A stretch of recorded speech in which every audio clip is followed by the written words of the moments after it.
Hi ಗೆಳೆಯರೇ, ನಾನು ನಯನ. ನಾನು ಇವಾಗ ಮುಂಬೈನಲ್ಲಿ ಇದ್ದು ಇಲ್ಲೇ ಆರಾಮವಾಗಿ ಇದ್ದೇನೆ. ಇನ್ನು ನಮ್ಮದೇ ಊರಿನವನಾಗಿದ್ದ ಸೋಮು ಎಂಬಾತ ಪದವಿಯನ್ನು ಮುಗಿಸಿ ಉದ್ಯೋಗದ ಸಲುವಾಗಿ ನಮ್ಮ ಮುಂಬೈಗೆ ಬಂದಾಗ ನಡೆದ ಒಂದು ಘಟನೆಯನ್ನು ನಾನು ನಿಮಗೆ ಹೇಳುತ್ತೇನೆ. ಅವನು ಮೊದಲಿಗೆ ನಮ್ಮ ಮನೆಗೆ ಬರುವ ಮುಂಚೆಯೇ ಅವನ ಮನೆಯಲ್ಲಿ ನಮ್ಮ ಕರಿಮಣಿ ಮಾಲೀಕನಿಗೆ ಪರಿಚಯ ಇದ್ದರು. ಹೀಗಾಗಿ ಅವನು ನಮ್ಮ ಮನೆಯಲ್ಲಿ ಉಳಿದುಕೊಂಡಿದ್ದ. ಅವರ ಮನೆಯವರು ನನ್ನ ಕರಿಮಣಿ ಮಾಲೀಕನಿಗೆ ಮೊದಲಿನಿಂದಲೂ ಪರಿಚಯ ಇದ್ದರು. ಹೀಗಾಗಿ ಅವನ ಪಾಲಕರು ಕೆಲವು ದಿನಗಳವರೆಗೆ ನಮ್ಮ ಮನೆಯಲ್ಲಿ ಉಳಿದುಕೊಳ್ಳುವಂತೆ ಹೇಳಿದಾಗ ಅದಕ್ಕೆ ನಮ್ಮ ಕರಿಮಣಿ ಮಾಲೀಕ ಒಪ್ಪಿಕೊಂಡಿದ್ದ. ಆದರೆ ಯುವಕ ಮಾತ್ರ ತನಗೆ ಅಲ್ಲಿ ಸರಿ ಎಂದು ಎನ್ನಿಸಿದರೆ ಮಾತ್ರ ಉಳಿದುಕೊಳ್ಳುತ್ತೇನೆ ಎಂದು ಹೇಳಿದ್ದ. ಇದಕ್ಕೆ ಎಲ್ಲರೂ ಕೂಡ ಒಪ್ಪಿದ್ದರು. ಹೀಗೆ ಮಾತುಕತೆಯಾದ ಬಳಿಕ ಅವನು ನಮ್ಮ ಮನೆಗೆ ಬಂದಿದ್ದ. ಇನ್ನು ಅವನು ಮನೆಗೆ ಬಂದ ಕೆಲವು ತಿಂಗಳು ಆದ ಬಳಿಕ ಎಲ್ಲವೂ ಸಹಜವಾಗಿತ್ತು. ಇನ್ನು ಕೆಲವೊಮ್ಮೆ ನನಗೆ ಬೀಳಲು ಆಗುತ್ತಿರಲಿಲ್ಲ, ಏಕೆಂದರೆ ನನಗೆ ವಿಪರೀತ ಹಸಿವು ಇತ್ತು. ಹೀಗಾಗಿಯೇ ನಾನು ಬೇಗನೆ ಕಲ್ಯಾಣ ಮಾಡಿಕೊಂಡಿದ್ದೆ. ನೋಡಲು ಸುಂದರ, ಎತ್ತರವಾದ ನಿಲುವು, ಉದ್ದವಾದ ಮೂಗು, ಹಾಲಿನ ಬಣ್ಣ, ನೋಡಲು ಮೇನಕೆಯಂತೆ ಇದ್ದೆ. ಇನ್ನು ಪ್ರವೀಣ ಹಣವನ್ನು ಗಳಿಸುವ ಆಸೆಯಿಂದ ಯಾವಾಗಲೂ ಬ್ಯುಸಿ ಆಗಿರುತ್ತಿದ್ದ. ಕೆಲವೊಮ್ಮೆ ತಿಂಗಳುಗಟ್ಟಲೆ ಬ್ಯುಸಿನೆಸ್ ಟ್ರಿಪ್ಗೆ ಹೋಗಿ ಬಿಡುತ್ತಿದ್ದ.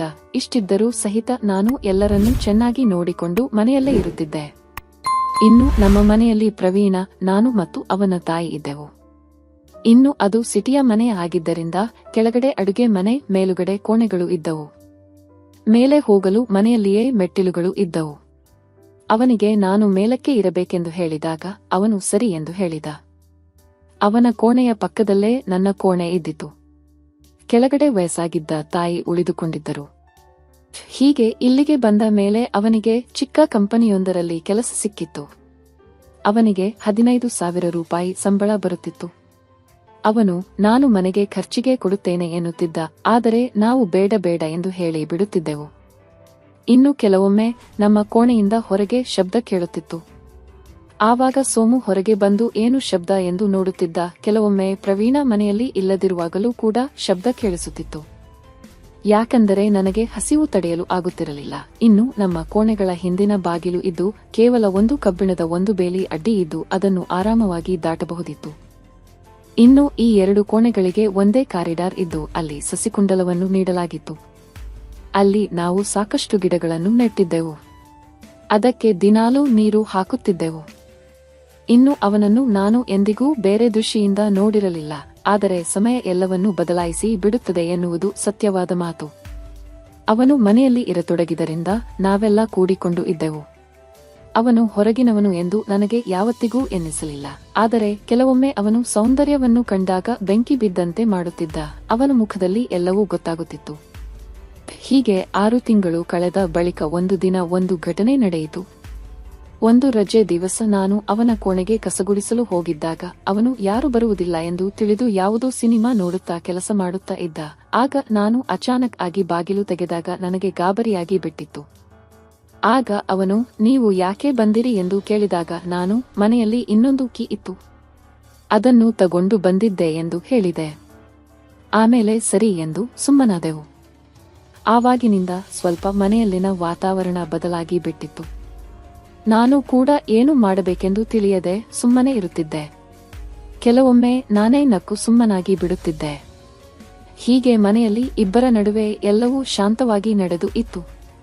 ಉಳಿದಂತೆ ಅವನು ಕಂಪನಿಗೆ ಹೊಸದಾಗಿ ಸೇರಿದ್ದರಿಂದ ಅಲ್ಲಿ ಅವನನ್ನು ಬಯಲಾಗುತ್ತಿತ್ತು. ಅವನು ಯಾವಾಗಲೂ ಮುಖ ಸಪ್ಪೆ ಮಾಡಿಕೊಂಡು ಮನೆಗೆ ಬರುತ್ತಿದ್ದ. ಕೆಲವೊಮ್ಮೆ ಅವನು ಫ್ರೆಂಡ್ಸ್ ಜೊತೆಗೆ ಸುತ್ತಾಟ, ಸಿನಿಮಾ ಅಂತಾನೋ ಹೋಗುತ್ತಿದ್ದ. ಹೀಗೆ ಒಂದು ದಿನ ಅವನು ಇದೆಲ್ಲ ಮುಗಿದ ಮೇಲೆ ಮನೆಗೆ ಬಂದೆ. ಮನೆಗೆ ಬಂದಾಗಲೇ ಗೊತ್ತಾಗಿದ್ದು ನನ್ನ ಕರಿಮಣಿ ಮಾಲೀಕ ಬ್ಯುಸಿನೆಸ್ ಟ್ರಿಪ್ ಮುಗಿಸಿ ಬಂದಿದ್ದಾರೆ ಅಂತ. ಆಮೇಲೆ ಎಲ್ಲರೂ ಸೇರಿ ಊಟ ಮಾಡಿ ಮುಗಿಸಿದೆವು. ಸುಮಾರು 11 ಆಗಿರಬೇಕು. ಆಗ ನಾನು ಪ್ರವೀಣ ಹತ್ತಿರ ಹೋದ ಕೂಡಲೇ ಅವರು ಇವತ್ತು ಬೇಡ, ನಾನು ತುಂಬಾ ದಣಿದಿದ್ದೇನೆ ಎಂದರೂ ಸಹಿತ ನಾನು ಬನ್ನಿ ಕೆಲಸ ಮಾಡೋಣ ಎಂದು ಹೇಳುತ್ತಿದ್ದೆ. ಆಗ ಯಜಮಾನ ಬೇಡ ಎಂದರೆ ತಿಳಿಯುವುದಿಲ್ಲವಾ ಎಂದು ಹೇಳಿ ಸುಮ್ಮನೆ ಬೀಳುತ್ತಿದ್ದೆ.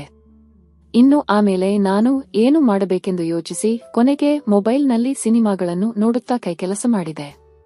ಇನ್ನು ಮನೆಯಲ್ಲಿ ಬೇಗನೆ ಎಲ್ಲರೂ ಕೆಲಸಕ್ಕೆ ಹೋಗುತ್ತಿದ್ದರಿಂದ ಎಲ್ಲರನ್ನೂ ನಾನು ಬೇಗನೆ ಎಬ್ಬಿಸುತ್ತಿದ್ದೆ.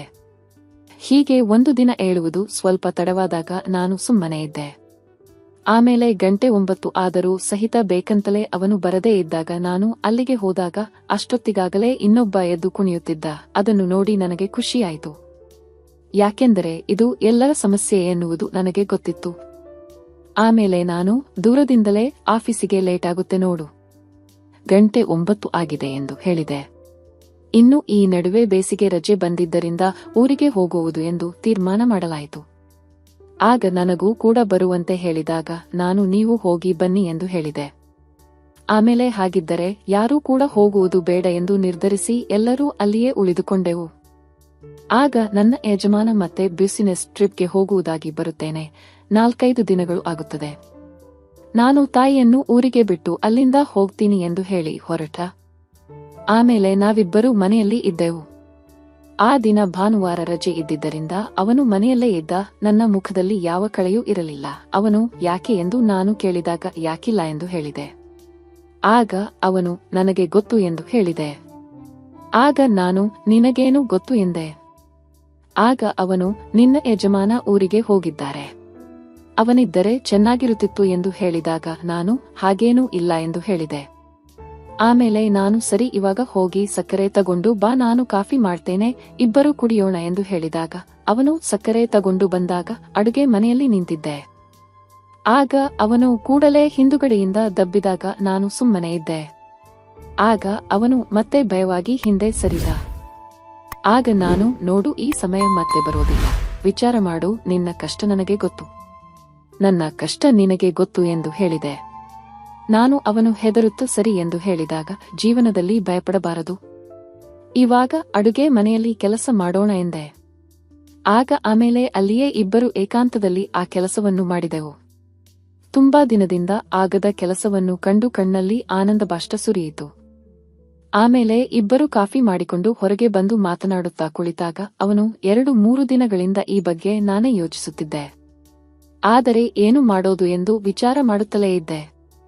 ಏಕೆಂದರೆ ಏನಾದರೂ ಹೆಚ್ಚು ಕಡಿಮೆಯಾದರೆ ಏನಾಗಬಹುದು, ನಿಮ್ಮ ಯಜಮಾನ ಮನಬಂದಂತೆ ಹೊಡೆಯಬಹುದು ಎಂಬೆಲ್ಲ ವಿಚಾರಗಳು ನನಗೆ ಬಂದಿದ್ದವು. ಆದರೆ ಇವಾಗ ನನಗೆ ಸಮಾಧಾನವಾಗಿದೆ ಎಂದು ಹೇಳಿದ. ಆಗ ನಾನು ಸರಿಯಾಗಿ ಕೆಲಸ ಕಲಿತರೆ ನಿನಗೂ ಯಾವುದೇ ಸಮಸ್ಯೆ ಆಗುವುದಿಲ್ಲ, ನಾನು ನಿನಗೆ ಎಲ್ಲವನ್ನೂ ಹೇಳಿಕೊಡುತ್ತೇನೆ, ಯಾವುದಕ್ಕೂ ಕೂಡ ಭಯಪಡಬಾರದು ಎಂದು ಹೇಳಿದೆ. ಆಗ ಅವನು ನಿಷ್ಠೆಯಿಂದ ಸರಿ ಎಂದು ಹೇಳಿದ. ಆಮೇಲೆ ಕೆಲವು ದಿನಗಳ ನಂತರ ನಾನು ಹೇಳಿ ಕೊಟ್ಟ ಮೇಲೆ ಎಲ್ಲವೂ ಸರಿಯಾಗಿ ನಡೆಯುತ್ತಿತ್ತು. ಅವನು ಇನ್ನೂ ಕೆಲಸ ಮಾಡಬೇಕು ಎಂದು ಎನಿಸಿ ಕೆಲವೊಮ್ಮೆ ಆಫೀಸಿಗೆ ರಜೆ ಹಾಕಿ ಬೆಳಿಗ್ಗೆಯಿಂದ ಸಾಯಂಕಾಲವರೆಗೆ ಮನೆಯಲ್ಲಿ ಇರುತ್ತಿದ್ದ. ಇಲ್ಲಿಂದಲೇ ಎಲ್ಲ ಕೆಲಸ ನಡೆಯುತ್ತಿತ್ತು. ಫ್ರೆಂಡ್ಸ್, ಈ ಕತೆ ಇಷ್ಟವಾಗಿದ್ದರೆ ಇದಕ್ಕೊಂದು ಲೈಕ್ ಕೊಟ್ಟು ನಮ್ಮ ಚಾನೆಲ್ ಸಬ್ಸ್ಕ್ರೈಬ್ ಮಾಡಿಕೊಳ್ಳಿ.